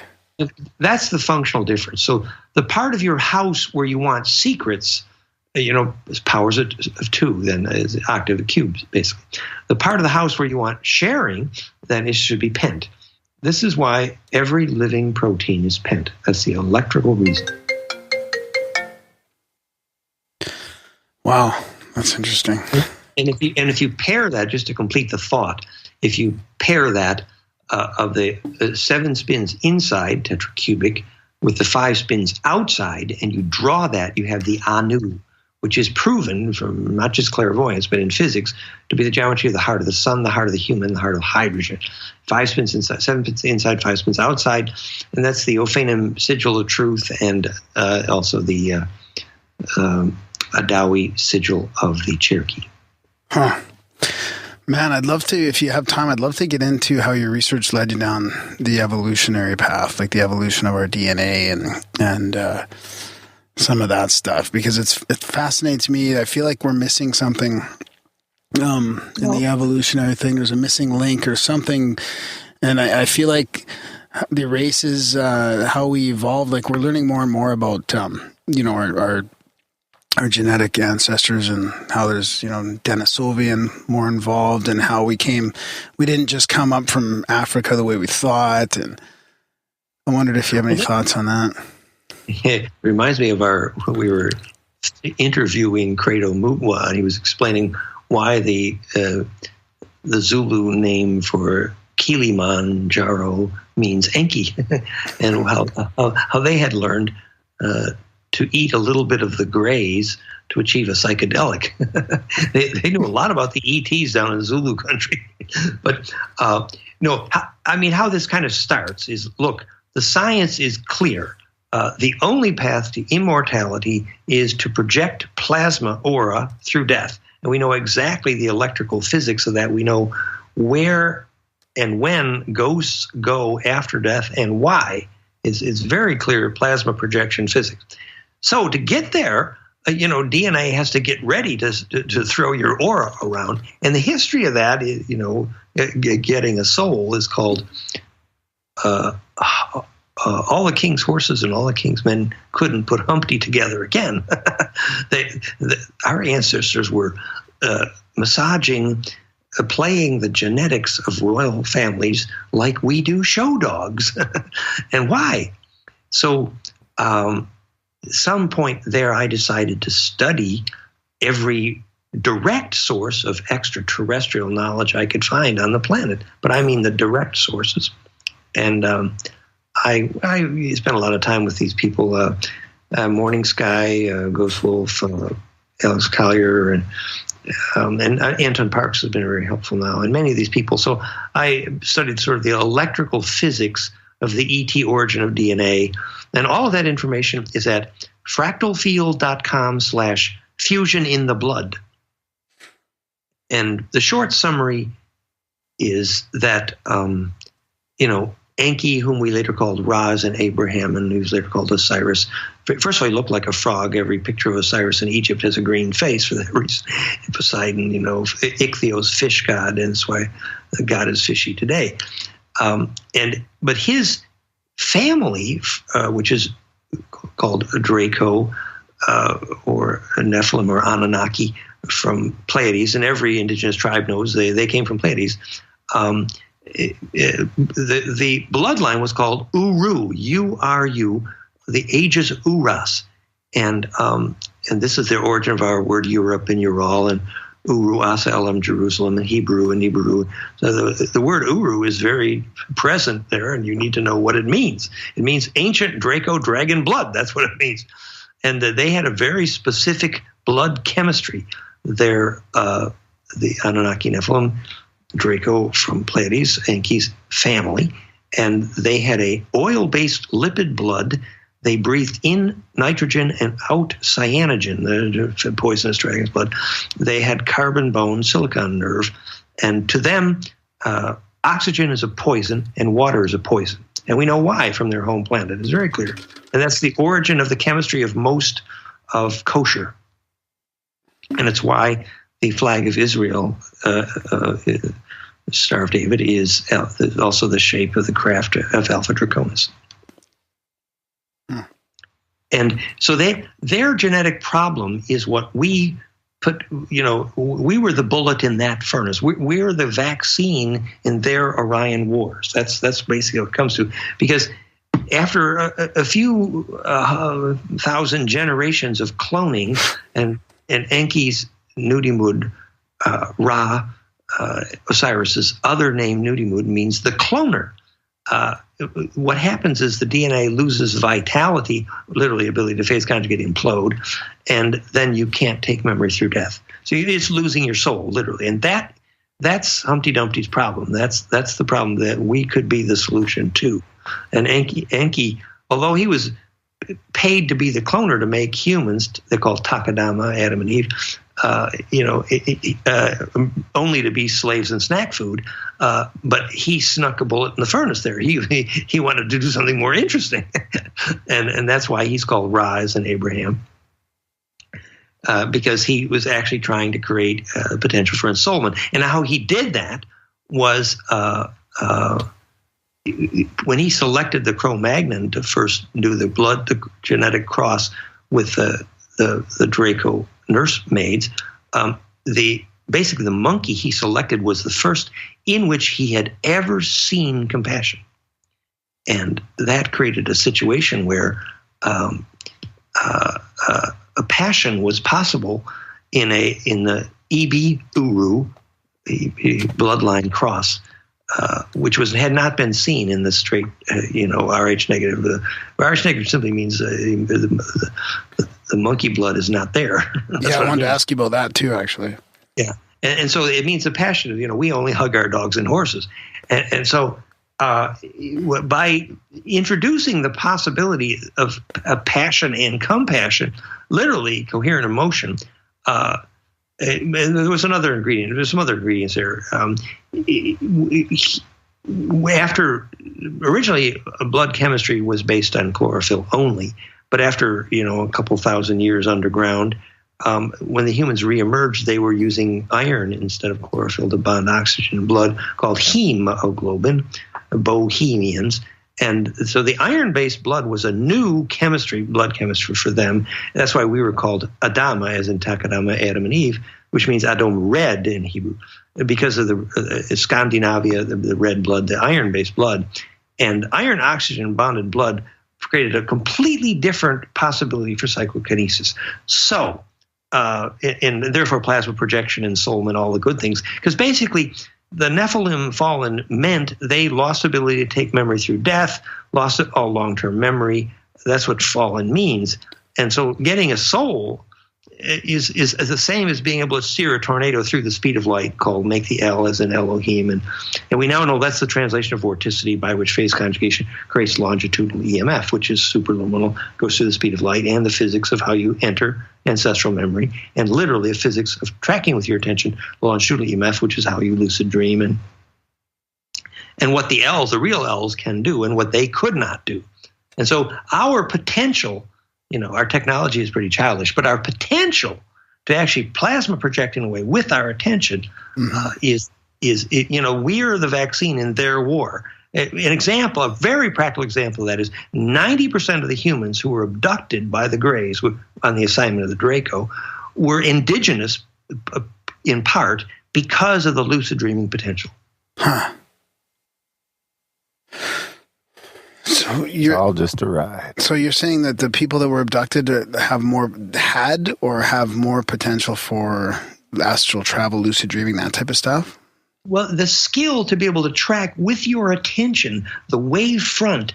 Basically here, most of our electromagnetics is called transverse, up and down. But when a transverse electromagnetic goes down a spiral on a cone, called translation of vorticity, out the end it comes out longitudinal compressional wave. And longitudinal EMF goes faster than light and can go through just about anything. Mm-hmm. It's the physics of God and DNA radio and mitogenic radiation and the collective unconscious. And to track that wavefront with your attention is precisely what it is to lucid dream, talk to ancestors, and take memory through death. And that's called the El as in Elohim, to make the phase shift.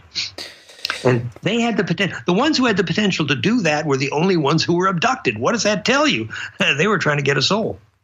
So that's fairly interesting. So how about us now in this environment? Like some of the stuff you talked about breaking the chain, the DNA chain, and that sort of inhibiting your ability to reach that collective unconscious or lucid dream. Like, is there stuff that's damaging us now that we should stay away from? I mean, the short answer is that if you don't get bliss, not only are you toast, but you don't get to win in that scenario. If you do get bliss, then you succeed, because basically every time you have a bliss experience, your DNA implodes a little bit more. You get more psychokinetic. You're steering more tornadoes, getting more clairvoyant, and learning to plasma project, doing everything that they forgot how to do. So access to bliss experience is everything. It's the whole message here, which is charge radiance. Call it the quality of grace, charge implosion, lots of names for it. And the hygiene to do that, that's the storal to the mori. Huh. And that's the book called Ecstasy and Immortality. Our second book, goldenmean.info/conscious kids, tries to talk about the hygiene, which is basically, you need to live in a place with charge density, the opposite of most modern cities and the opposite of most metal buildings with electrosmog. You need biologic material because of the high dielectric makes charge distribution efficiency possible, which is how you inhabit with mind. It's why in a Waldorf school, the kids can only touch biologic material, wood, natural fabric, and stone, and never touch plastic and steel, because literally the aura is frozen in places where charge distribution is not possible. You cannot inhabit the field.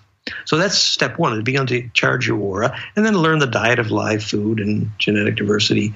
Every time you pick anything to eat, you ask, when was the last time your DNA experienced freedom to your broccoli, And then you learn yoga and sacred gymnastics, some form of bliss process. Eventually, where your ears ring and you have kundalini, get some bliss experience and become charged radiant. And that's the only way to get immortal. So is there a possibility to get bliss in the city? I mean, I've found moments of that for sure. Like I had a kundalini experience that I just talked about with another guest. And I mean, I get these like shiver states of what I would call momentary bliss. And I live in a city, and I'm, right now I'm in a freaking Faraday cage with a bunch of electronics. No, this is great, and I'm exactly the right question, sir. And I admire the fact that you're even recognizing those experiences. Good work. And my suggestion would be that the kinds of bliss experience only become sustainable when you get to environments where implosion, because basically during bliss experience, you're imploding the electric field around you. And if you do that in a steel cage with electrosmog, you're sucking in poison, basically.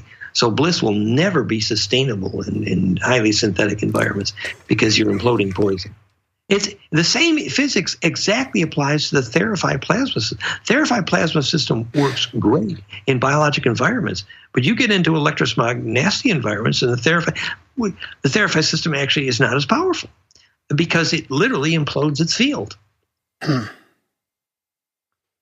That's why grounding and getting to the nature and walking around in bare feet is so important, probably. Exactly. Precisely. Buy the book Earthing and do the homework, and there you go. You get the flavor. So you can walk in the city for a little bit when you need to do that, but when you really want to charge your aura, look. How many thousands of yogis learned how to live to be hundreds of years old in India, and never one of them did it in a modern building. Well, if that's why I always want to be in the bush when I eat my mushrooms. It's always better to be out in the bush, I find. Yeah. When Padmasambhava melted the stone print with his hand, you can see it there with his aura. He did it in a cave. And the same thing when Magdalene's son melted his coffin lid with his knee, called the Platinum of the Holy Grail. You know, they got their aura pretty well charged. Well, I think the other thing that's affecting us is not just being in the city, but being in this artificial environment, the artificial lighting all day long, artificial lighting at night, in front of our blue lights, in front of our TV screens, like, you know, without being exposed to the elements, the cold and the sun. Exactly. Whereas the harmonics of the sun actually feed implosion. In fact, you know, we originally said fluorescent lighting measurably kills attention. If you use sunlight in classrooms, you create attention span. Wow. Well, we actually have the equations for that now. We're actually building lighting and building buildings that fabricate attention. Wow. Well, who's doing that? Bioactivefield.com. Oh, really? Do you have any suggestions on what I can do to increase my natural light at night? Or sorry, I don't want natural light at night. I want dark at night when I'm going to go to sleep. But is there anything I can do around just day to day to? Well, yeah. I mean, basically, the place where you sleep is critical for the maintenance of the aura. So, a magnetic line crosspoint it feeds the aura during sleep. So the same way you would cite a labyrinth or a cathedral applies to where you place your bed. The more you have bliss experience, the more you can dowse, and the more you can bend magnetic lines. Mm-hmm. Only love bends the light, therefore only love creates. So the more your DNA is imploding, the more you're bending the magnetic lines. And see, as you weave them, you learn to find the places of power and charge your aura. You have to have your phone in airplane mode, Graham. That's part of it. You think so? I don't know. What'd you say about it? I said his phone has to be in airplane mode when he sleeps, or is not recharging his aura properly. Well, you really want to keep the phone out of your aura as much as possible. It's mostly bad news, but yeah. Airplanes are also bad for the aura. Sleeping over water is bad for the aura because the aura wants to go with the water. Oh, that's interesting. We have a lot of the suggestions around that, the advanced spiritual science of geobiology at goldenmean.info/geobiology. You can measure the aura collapse when you walk over a water vein. So a good architect actually places the walls over the underground water to keep people from sitting over an underground water vein for similar reasons. What about water in general? You mentioned the Therify treatment of water, but what other things can you suggest to do with increasing your the quality of your water? We have theimploder.com, which is, I took that equation for hydrogen radii and built a precise, called Schauberger's Dream water vortex nozzle. And we build water vortex implosion devices for agriculture. Very powerful. Look at the hundreds of documented examples of plant growth, et cetera, there. So we get plant growth from therify.net, but also theimploder.com, which is perfected vortex technology kind of things. Is that pretty economical for people to get on their own, like the imploder one? Yes. And in fact, if you just recirculate water through the super imploder there, the imploder. That's what I saw over there on the imploder. Yeah, okay. Yeah, go ahead. When you recirculate through the water through the imploder in like a spa environment, very successful for healing all kinds of issues, like documented the psoriasis solution there in the Norway. You've got two different Norway Therify labs using the super imploder, theimploder.com with the Therify, because the super imploder creates solubility effect, spin density in the water, and solubility is the hydration solution, and therefore a beautiful healing tool as well. Super soluble water in a spa is very healing. Is that what they talk about when the water is restructured, like you're restructuring the water through the imploder? Yeah, you could say that, although the term restructuring itself is so vague, it's not very specific. But what you can measure with the super imploder, the imploder.com, is a surface tension effect, a redox effect, and certainly a solubility effect. And the benefit is in, typically 60% growth improvement by weight in hemp marijuana. There you go, Darren. That should pique your interest right there. Well documented. So I'm still looking at the imploder. He thinks. I think he thinks it looks like a penis pump or something like that. Hey, Darren, is that what you're thinking? Or like a bidet. Attachment. I was looking at a little bidet that I can attach to my toilet. Oh, jeez. It's a vortex, idealized, precise vortex nozzle implosive at one end, and when the water is piezoelectric, you have a charged, spinning water vortex molecule coming out of the vortex, and it enters a super heavy, dense magnetic flux, and that creates extreme reduction of molecular cluster size, added spin density, which is solubility. And that solubility effect is dramatic. It's, of course, wonderful for plants, but for people, everything from back problems to hair color to eye problems are related to hydration and solubility. So hydration solution is related to so many diseases. I'm going to have to try that. I'm looking for another way to change my water. It's particularly effective with hard water. Yeah, we have, don't we? Isn't that what we have here, Darren? Really hard water? Yes. Like, yeah, it's crazy hard. Like in my, what do you call that? Deionizer thing. Yeah, the reason it's so good with hard water is because hard water makes the vortex more piezo. And so that makes the capacitive field around the vortex itself. When Victor Schauberger's water vortex spontaneously started to get colder just before it began making electricity from gravity, it's because he added rock powder to make it piezo, like the Steiner biodynamic preparations. Right. And we've actually proved that the electric field around the vortex nozzle is itself bioactive. So plants growing next to the nozzle will grow better even if they don't get the water. So Dan, how have you received the skeptical arguments to all this, or how have you dealt with that community? Like, obviously you're onto a lot of really cool stuff here and talking about, emotion and all this technology centered around it, and you must have been up for some pretty decent attacks by them. Because the mainstream paradigm, we're still stuck in this materialistic paradigm where half the stuff we're talking about here they just won't accept, even if there is evidence. Well, implosive water technology is a commercial field in which we're successful, and there actually is no criticism. No, I meant more about some of the more, probably more of the Therify or more of the other, research that you're doing and stuff, right? The plasma technology, it's amazing. Actually, there's interest. People are actually. The negative. No, certainly I can relate to your question around the extraterrestrial origin stuff. And the ET origin stuff, I do not push that. I just offer it. But what my view in general has been that we develop a new physics here, and we don't wait for a generation of physicists to die before they accept it. No, instead what we do is we build something with it.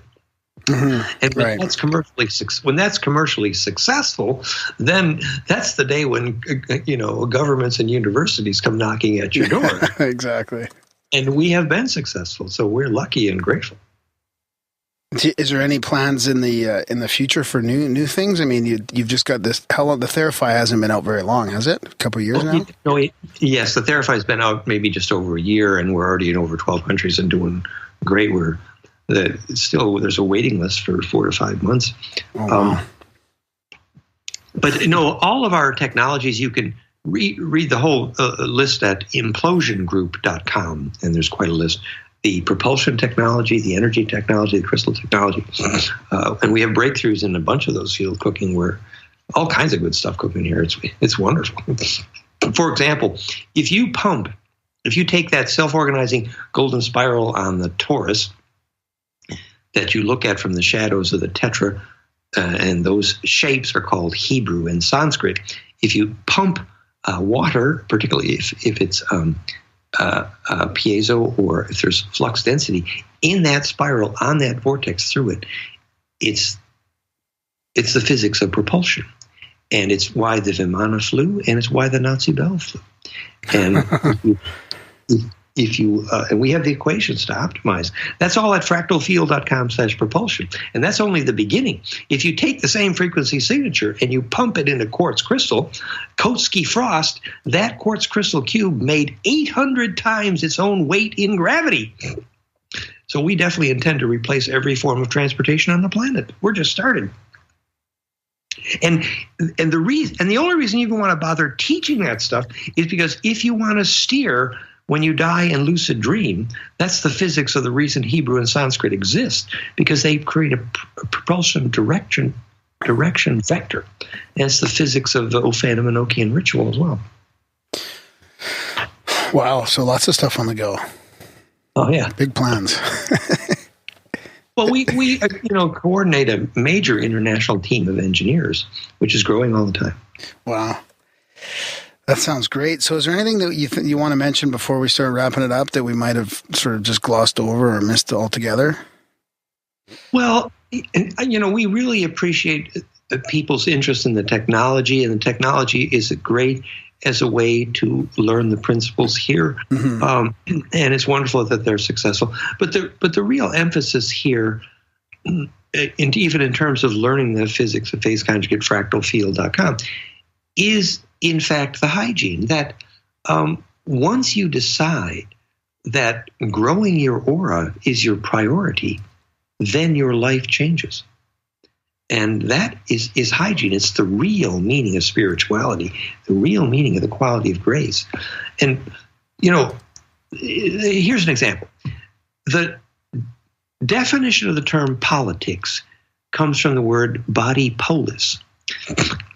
A body polis is, for example, a beehive cannot swarm until the collective aura, plasma, collective unconscious, reaches critical mass. And then it is a projectable collective plasma. And that's the point at which they have a body polis. So the biological definition is that the politics does not exist until there is the possibility of collective bliss, because nothing is collectively projectable. And in fact, there is no collective agreement actually possible. Now, once there is collective bliss process, every government on the planet would rather shoot you than allow you to have collective bliss, because, of course, collective bliss, by biologic definition, replaces the need for government. And, it should. So the point is, if you want to have any hope at all, ever, for any kind of independence, you need individual and collective bliss process. Not only is it the only way to get through death successfully and get through the heart of the sun, but it's the only way to have a collectively navigable future. Literally the willed mutation of the species. Yeah, it goes into be the change, right? Exactly. So you prioritize your individual aura growth, your ability to have your own bliss experience, and eventually locate your soul group that learns to lucid dream together. And that's the critical mass that can take you through the heart of the sun, which is the only way to grow up. That's so weird, Darren? Remember we were listening to there's another guy we were listening to, a political podcast, totally mainstream, but he's a psychologist or something, and his advice was very similar to yours. When the big question is like, what did these people do? He's like, work on yourself, like get it, learn about your history and why you are the way you are, and find your path or your soul. So, I mean, the message is coming from all different areas. Which means find your own inner still point, and eventually you hear that little ringing inside, and eventually your aura starts to grow and gain leverage. And then you steer tornadoes and control the weather and take your memory through death. So when I hear the ringing in my ears, what is that telling me? Because the last couple of weeks, I had a couple times where I definitely got that ringing in my ear. Now you're saying that's part of the Kundalini leakage or something like that? My partner, Lady, knows which ring in which ear is which ancestor calling, actually.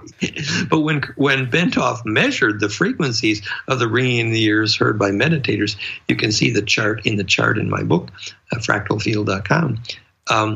He showed it was the ventricle liquids circulating, which is the climax of the sacrocranial to the Kundalini pump. So we know the physics in great detail. But the reason it's called Sangreal, Song in the Blood, or ancestors calling, is because that's the trigger for the broad spectral phase conjugation, which is the beginning of real bliss process. So that's a good time to go to the still point and find the magnetic line cross point, and that's where you start to make phone calls to ancestors. Okay, that's good to know. Right on, Dan. Well, thanks so much for coming on. It's been a wealth of fun. Wealth of knowledge. We're really happy to share, and please do invite folks to stay in touch. People can reach me at info@fractalfield.com, and let's all become a shareable wave. Great, yeah, for sure. Yeah, we'll link to all this stuff in the show notes, and we'll let you know when this comes out. And thanks a lot. And we'll look forward to trying the Therify for sure. Great. We'll get those communications and introductions to you. Thanks for caring, and thanks for inviting me. Okay, thanks, Dan. Take care. Bye-bye. Bye-bye. I wonder if Therify while listening to Theremin is good. Oh, yeah, there you go. That'll really increase your aura. That's right. Or it'll shrink it down in fear. Big thanks to Dan for staying up late over there in the harsh climates in the south of France. Yeah, it was great. He's a faster talker than I expected. I watched some of his lectures on YouTube, and he was a little bit more slow on there. But for us, man, he was just more slow. Oh, yeah. I really had to pay attention to keep up there. What are you laughing about there? Nothing. Your English. Your broken English. Yeah, he must be fairly coherent right now. Yeah, he must have been therifying it up pretty good. Yeah, that's right. Yeah, see, it's too bad we didn't have the visuals ready, or we couldn't do that for a guy like this, because he's got just tons of visuals ready to go. Well, the last video went so well, why not? Yeah, it just took me like 2 months to get it posted. Yeah. Anyway, big thanks to Dan for coming on the show. That was a fun one. Maybe we can look at doing video with him sometime in the future. Yeah. Yeah. Check out Grimerica.ca/support for other different options to help us keep having these long, uninterrupted, uncommercial chats. And that's the kind of stuff that might, make it easier for us to do things like video down the road. Yeah, we got to talk about our donations here in the outro, because people could just skip right through the intro chapter to the interview and never realize that we need donations and we need support to keep going. We got 2 new subscribers. We've almost replaced all the quitters. No, but you said that they weren't quitters, though. The PayPal problem happened. Yeah, there could be a PayPal problem, but there's definitely a chance that some people quit. Man overboard. It was bound to happen. But it's a few people have stepped up and taken their place, so it's good to see. I think we got 3 new subscribers in the last week. Right on. Well, welcome aboard. Yeah, let's try and get 3 more this week, guys. Yeah. Check it out, Grimerica.ca/support. Of course, if you can't help us out financially, you can still do fun stuff like spam Gram with your stories and synchros and such. Yeah, there's a ton of ways to connect too, through Instagram or Twitter or YouTube or the website. Yeah, rate the show wherever you can, and iTunes share the show wherever you can, and tell your friends about the show. Yeah, and send in like links to videos and potential guests. I mean, honestly, a lot of the guests we've been having on are suggestions from listeners, and a lot of them we had on our radar already, but some of them we definitely kind of kicked us in the ass to go after them a bit quicker. That's right. So send in your suggestions, sign people up for the newsletter. Just go in the show notes right now and do everything on Graham's list of to-dos. Thanks for listening, guys. We will see you next week.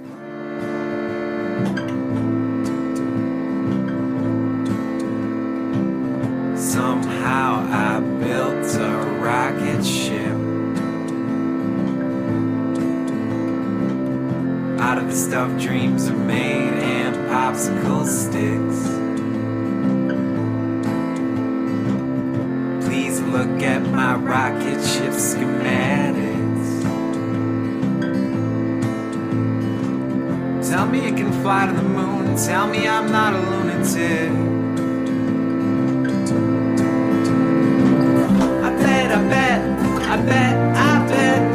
I bet you think I'm a space cadet. I bet